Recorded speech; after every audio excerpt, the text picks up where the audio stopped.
It's over the river and through the woods, first to New Jersey, then back to Manhattan, as my guests tackle everything from reverse congestion pricing to anti-Semitism. The Point starts right now.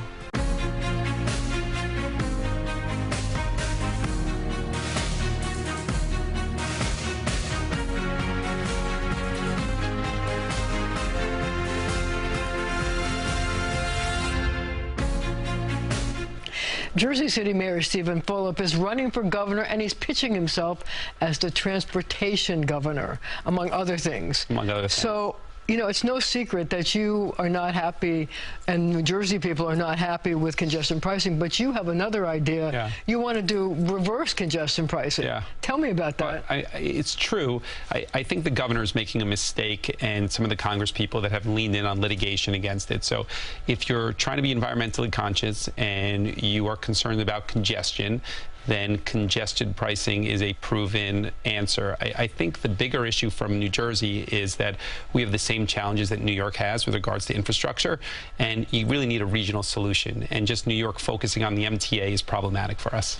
So you would charge New Yorkers to come to New Jersey? So I say two things. I said the first solution would be kind of more of a comprehensive solution with expanded congestion pricing that is both New York and New Jersey, but benefits the entire region. So you want a piece of the congestion pricing? Yeah, well, I think that is the key part of it, but I think that the secondary part is that there are access points for New York coming into New Jersey, and if you're talking about a regional transportation system, you have to do it. I just want to take a step back and say that New York and New Jersey compete for the same dollars from the federal standpoint. Both of us cry poverty. Both of us say that our transportation infrastructure is about to die, and the competition is counterproductive to everybody. So you really need to think about integration more, and that's really where you need to ultimately go. But this is a part in that conversation. But so would you charge people just from New York, or New Jersey? Just from New York. So you'd have to have license plate readers that would only... I think that if you have times, I mean, New York is in a conversation for exempting this and that and who gets exempted, so it's silly to say that you can't carve out different populations, but I would envision it more from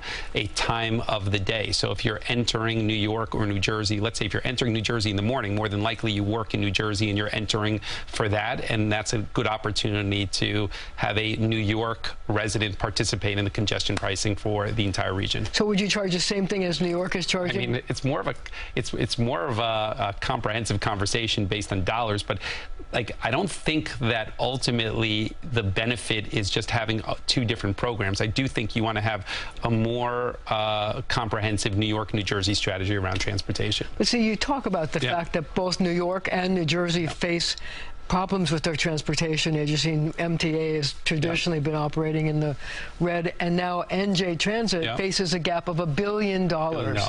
So is the answer in your mind to increase fares or cut service or both, or is there another solution? Well, cutting service is never the answer, because then you get into this kind of death spiral of cutting service leads to more cuts of service because politicians point to the fact. Fare hikes? So I think that the best solution from a New Jersey standpoint is that we had a tax in place that's sunsetting that Phil Murphy put in place, and it was already accepted as norm for the business community, the largest business community in New Jersey, and that is $1 billion in revenue, and that's probably a good match. Business it's a business tax for the largest corporations. So we call it a CBT, but it would be the solution. So if you look at the financing of the MTA, what you see is that there are many dedicated taxes that are dedicated to the MTA.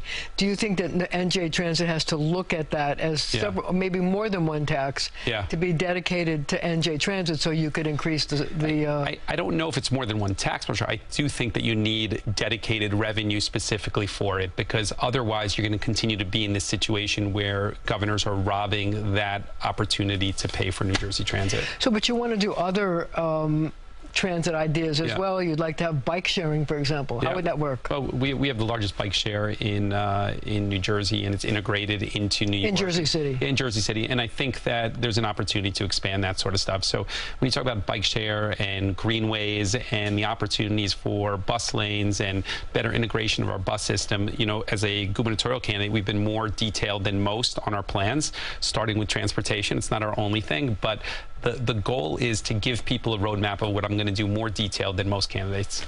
So there is an issue in Jersey City that's sort of interesting to me, is that high school students, 16 years old, want to change the voting pattern. So if you're electing school board members, they say if you're 16, you should be able to vote for a school board member, not 18, because you should have a say in the people who are making decisions for you. How do you come down on that issue? You can make the same argument if you're saying that they should have a say because somebody's making a decision, a teacher's making a decision on their behalf. Then you can make that same argument for the broader policy perspective of Congress people, states, elected officials, municipal elected official.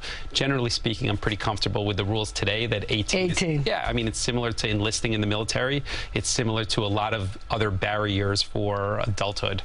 So there are some hot button issues in New Jersey. For example, there are some people who think you should be able to elect certain positions now that are appointed by the governor, cabinet positions, like the Attorney General. In New York, the Attorney General is a statewide officer who's elected by the voters. Should that happen in New Jersey? Yeah, I think there are benefits to it. I generally feel that more voter input is a good thing, so I would look to expand the number of statewide elected officials. But is it more, is it in addition to the Attorney General? Would it be like the Secretary of State? Yeah, so we only have the governor who's elected statewide and then the 2 senators, and the benefit to that is that you have a very influential governor for a specific agenda.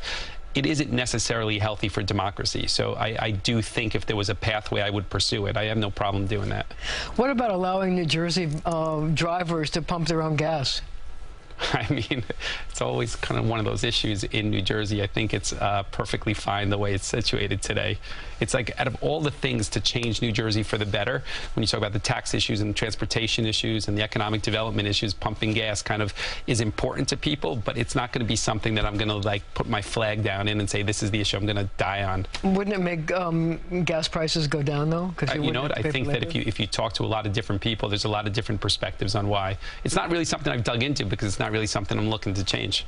So in New York City, obviously, there's a huge problem with asylum seekers and migrants. I wonder if you have any advice to Mayor Adams about how you should resettle people in the metropolitan area. I think it's hard to give advice because I'm not there and I'd be reluctant to do that. I think that it is a tough job as mayor. I know that firsthand after doing this for a decade, and I would just say that I do think he's right in that he needs help from the federal government more than what he's getting.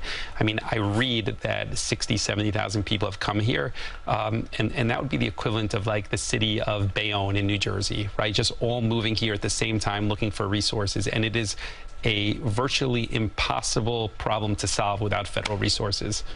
So I was wondering, do you think New Jersey should offer to take some of these asylum seekers and help them resettle in New Jersey? I don't know. You'd have to talk to the governor about it, but I think...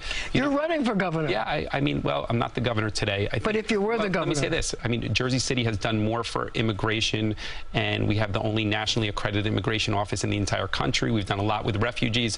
We just had a Ukrainian flag raising, and we've recognized for all the refugee work we've done that. So, I mean, where the opportunities are, we've certainly been helpful. But, I mean, I don't know the nuances because, like I said, it's a federal issue and a state issue as far as help goes. So another issue in Jersey City is high and increasing rents. Is there anything that can be done, changing rent laws or things like that, that you feel could bring some relief to people who say they're being priced out of their apartments? Yeah, I think New York can build more. The biggest challenge for us is New York should build more. I think that New Jersey, and specifically Jersey City, has built 6 times per capita what New York has built over the last 10 years. There is a conversation around market rate development housing that leads to more affordable housing, and people don't have that conversation enough. My belief is that New York isn't pulling their weight, and that's putting pressure on everywhere else in the entire region. So you really need to have a conversation around more market rate housing in New York City, because that's the only way to solve the rental issues everywhere else. We only have about 30 seconds left, but are you suggesting that New York build housing so people from New Jersey can move in? No, I'm talking about New York should build housing so people from New York can stay in New York who stay there and not get pushed very, very far outside of New York, which is the case today. So you're getting more New Yorkers in Jersey City? We get everybody in New Jersey, but you definitely see a migration of New Yorkers that are getting priced out, and then slowly they get priced out of the region surrounding it. It's more market rate housing is the key to that, as well as affordable housing. We're going to have to leave it right there for now, but our conversation continues right after the show on our streaming channel, CBS News New York.